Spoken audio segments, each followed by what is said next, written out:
হার্টম্যান solution Regard ল্যাকটেক নামটি এসেছে একজন চিকিৎসকের নাম থেকে। কার নামে? এটি নামকরণ করা হয়েছে অ্যালেক্সিস ফ্রাঙ্ক হার্টম্যানের নামে। কেন তার নামে? তিনি ছিলেন একজন শিশু বিশেষজ্ঞ। তিনি রিগার সলিউশনের সাথে ল্যাকটোজ যোগ করে উন্নত করেন।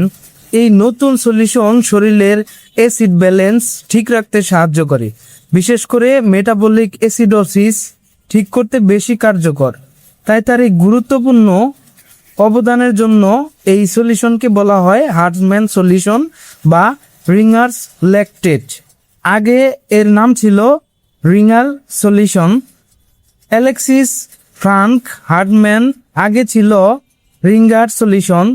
অ্যালেক্সিস ফ্রাঙ্ক হার্টম্যান সেটিকে উন্নত করে আরও কার্যকর বানান, তাই তার নামেই হয়েছে হার্টম্যান সলিউশন।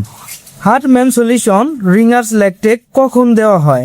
ডিহাইড্রেশন, পানি শূন্যতা, বমি, ডায়রিয়া, শরীরে লবণ ও পানি কমে গেলে, শক, বিশেষ করে হাইপোভলিউমিক শক, রক্ত অথবা পানি একদম কমে গেলে, বার্ন অর্থাৎ পোড়া রোগী, শরীরে তরল ও ইলেকট্রোলাইট ঠিক রাখতে ব্যবহার করা হয়।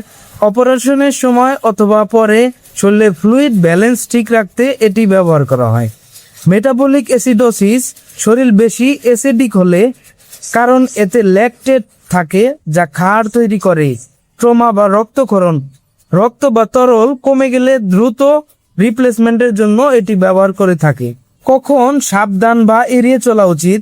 কিডনি ফেইলর অর্থাৎ কিডনি ডিজিজ যাদের রয়েছে, হার্ট ফেইলর অর্থাৎ হার্টের যত রোগ ব্যাধি রয়েছে তাদের ক্ষেত্রে সাবধানের সাথে এটি ব্যবহার করতে হয়। হাইপার ক্যালামিয়া অর্থাৎ রক্তে পটাশিয়ামের পরিমাণ বেশি, এই ধরনের রোগীর ক্ষেত্রে সতর্ক অবলম্বন করতে হয়।